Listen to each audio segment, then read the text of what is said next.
Woman sentenced to 15 months in texting suicide case.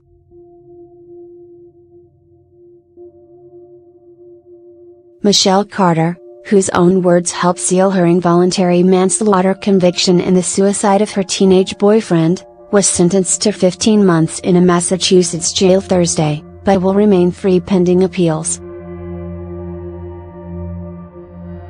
This court must and has balanced between rehabilitation, the promise that rehabilitation would work, and a punishment for the actions that have occurred, said Bristol County Juvenile Court Judge Lawrence Moniz, emphasizing rehabilitation as a primary component of juvenile justice.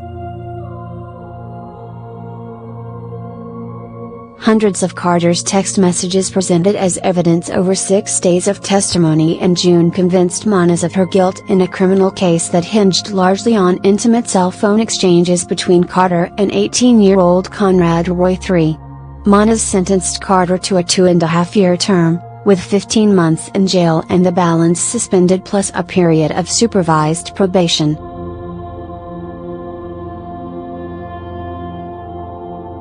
Moniz granted a defense motion to stay the sentence, meaning she will remain free pending her appeals in Massachusetts. Before imposing his sentence, the judge heard impassioned statements from relatives of Roy, a troubled young man who struggled with mental health issues and had attempted to take his life before his 2014 suicide. Campton Roy broke down on the stand as she spoke of waking up and going to bed each day thinking of her brother.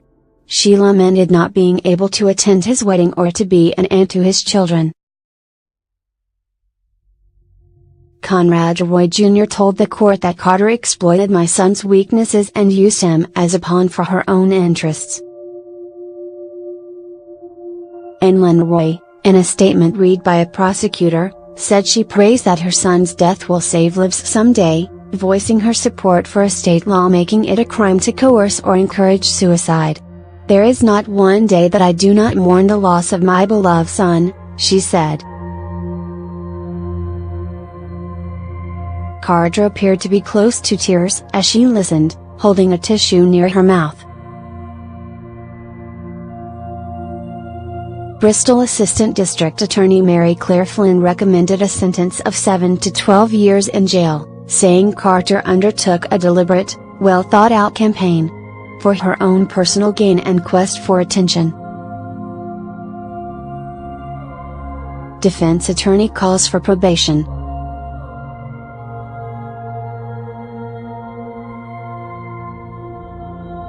Carter faced up to 20 years behind bars, but defense attorney Joe Cataldo asked for 5 years of supervised probation with required mental health counseling. He said his client had been diagnosed with several eating disorders, had been taking antidepressants and was not a danger to the public. The case involved 2 young people struggling with mental issues, Cataldo said. "This was so unique, these 2 sad individuals," he said. Cataldo added, "The goal is not punitive but rehabilitative."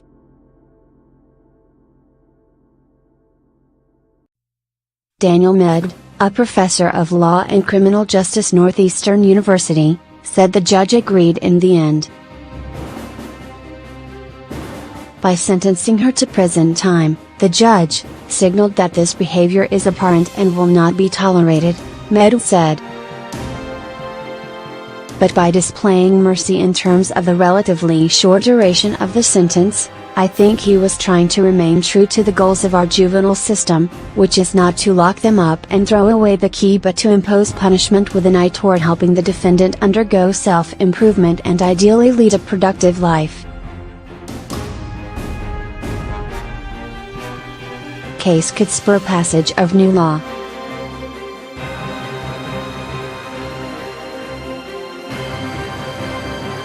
The case could spur the Massachusetts legislature to pass a law that makes it a crime to engage in coercing or encouraging suicide, Mead said.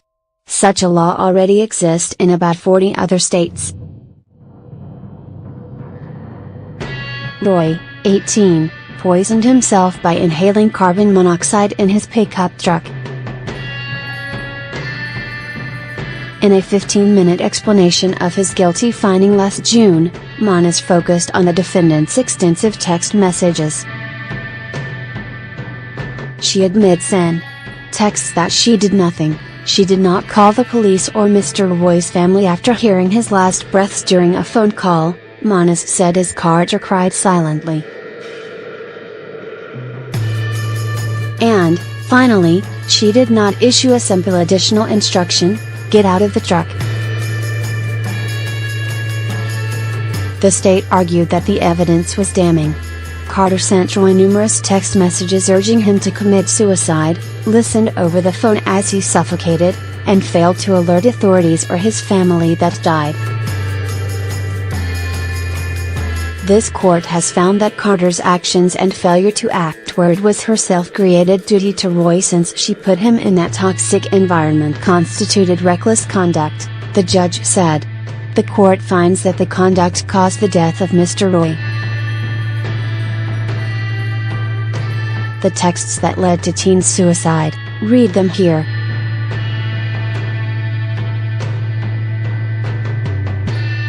One July 2012 exchange of text messages was typical. Roy, I'm overthinking.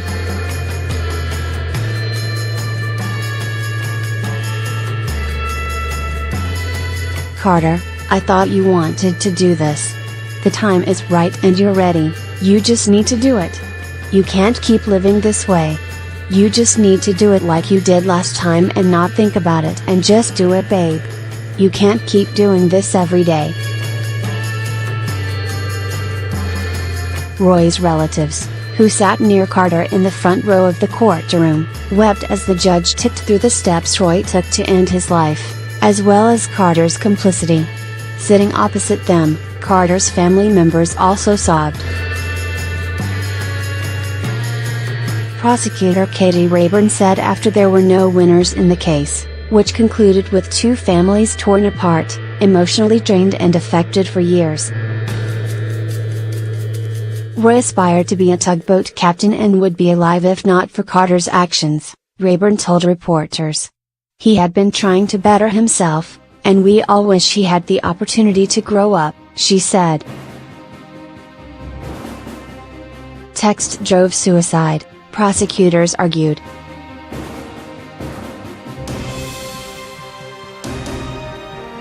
During closing arguments, prosecutors said Carter berated her vulnerable boyfriend when he had second thoughts about killing himself, listened by phone as he died, and used his suicide to get from friends the attention that she desperately craved.